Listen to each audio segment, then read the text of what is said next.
Baik, aku boleh tolong kau. Tapi dengan satu syarat. Kau mesti buat apa yang aku suruh. Itu saja. Bagaimana? Teruskan bersama The Slumber Syndicate.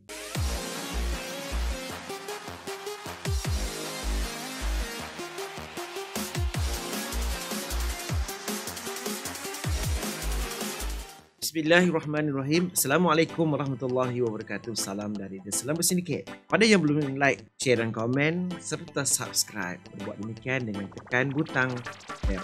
Sebelum kita teruskan, sila tonton video ini dulu. Cadangan Datuk ni hanya buatkan orang kita berpecah belah.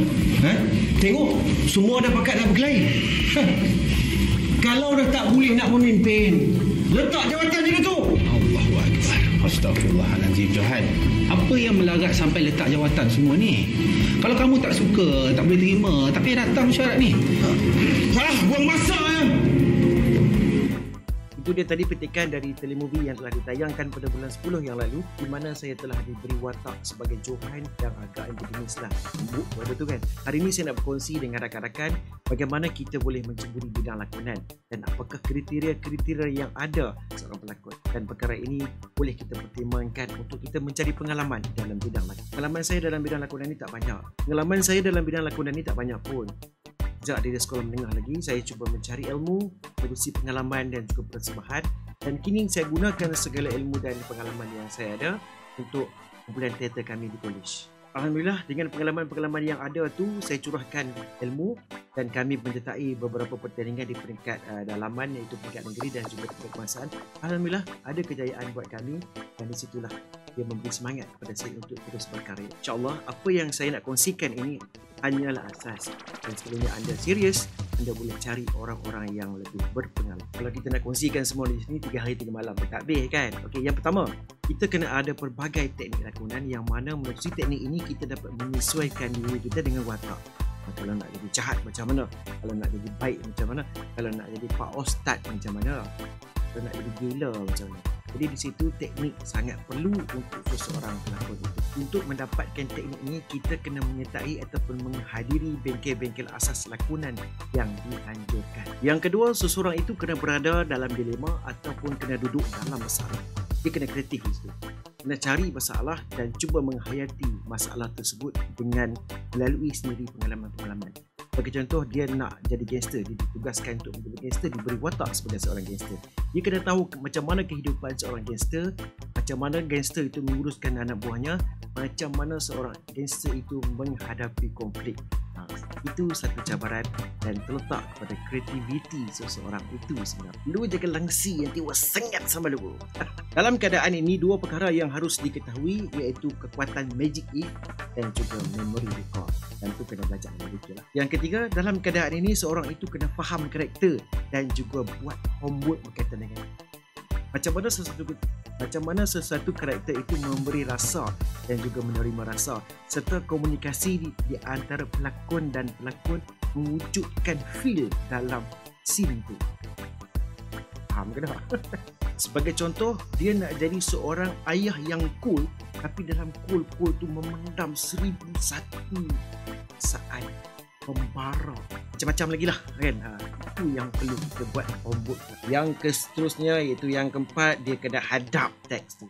Hadam bagi lekat dalam kepala supaya dia faham apa yang berlaku dari awal sehinggalah ke akhirnya. Dia faham permulaan, dia faham konflik dan juga dia faham penyelesaian dalam satu cerita tu. Ini mesti buat.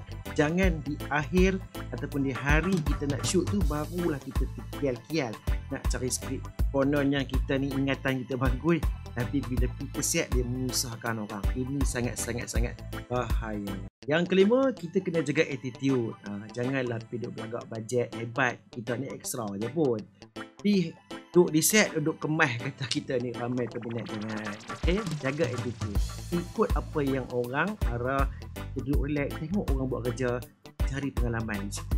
InsyaAllah ada hasil daripada pengalaman-pengalaman yang kita lalui. Yang keenam, kita jaga call time. Sampai awal di set tak apa. Sampai awal sejam lagi bagus. Kita tahu apa yang kita kena buat sebelum kita bersedia masuk ke set. Yang itu penting. Janganlah orang sebut kalau pukul 6 pagi baru nak keluar daripada base kita. Jangan buat kerja macam tu. Dia menyusahkan orang lain, dia menyusahkan PM, dia menyusahkan pengarah. Semua orang akan susah akibat daripada kita tak jaga on time. Yang ketujuh, kita kena jaga kain baju kita ataupun wardrobe. Dan di sini jangan bajet di set tu ada semua. Kita bawa lah yang hak kita punya. Sebagai contoh, kita ditugaskan untuk menjadi seorang petani dan di situlah kita kena ada kelengkapan untuk menjadi seorang petani. Kita tengok pakaian petani itu macam mana dan kita sediakan pakaian tersebut. Kita pun selesa nak pakai baju yang kita ada sendiri, tak susahkan orang lain kan. Nombor 8 yang ni yang penting, tak sah lah duk bajet popular tekat extra nampak telinga, nampak kaki. Itu janganlah sekali. Kita cuba untuk elak dan kita cuba cari keikhlasan dalam kita nak mencari pengalaman kita berada dalam bidang lain. Janganlah yang tu. Ingatlah. Yang ke-9, kita sebagai extra ni kena ada komitmen. Walaupun kita extra, kita juga kena ada komitmen. Bila kita dah diterima untuk berlakon dalam satu drama, kita kena betul-betul ada pengorbanan dari situlah. Jangan di akhir-akhir sekali barulah kita nak kata, oh minta maaf Tuan PM, saya tak boleh sebab ada komitmen lain. Kecuali lah ada kes-kes kecemasan. Cerita bagi awal kat orang, kalau kita tak boleh, janganlah duk gempak awal. Wah, boleh, saya boleh. Last sekali tak boleh dan dia menyusahkan orang. Ayo nah, sebab nanti nak cari orang ganti last minute tu walaupun kita extra, itu satu benda yang sangat susah kiranya kita duduk dalam bidang ni.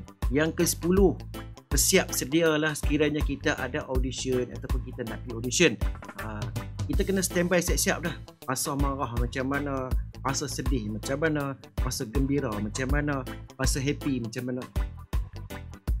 Okey, jadi kita kena ada rasa semua tu supaya nanti dekat set kita dah tak tahu nak buat apa. Kita jadi terpinga-pinga. Bila orang dah suruh buat okey, cuba buat marah, kita boleh marah. Cuba buat sedih, kita buat sedih. Cuba buat happy, kita happy. Ikut apa yang orang nak nanti supaya kita lebih sedia. Nampak kita betul nak lah kan. Itu dia, sabar sedikit. Apa yang kita boleh adapt untuk kita menjadi seorang pelakon extra, bukan pelakon. Lihat dulu kan. Yang senang nak jadi pelakon utama, practice kena cukup bro. Okey, baik. Jadi apa yang saya kongsikan itu supaya dia jadi manfaat dan boleh dijadikan garis panduan untuk kita mencari pengalaman dalam bidang lakonan. Jangan lupa tonton, jangan lupa like, jangan lupa komen dan jangan lupa subscribe The Selamba Sedikit. Sehingga kita berjumpa lagi yang sedikit sama-sama kita berkongsi, yang banyak sama-sama kita rasai. Assalamualaikum warahmatullahi wabarakatuh.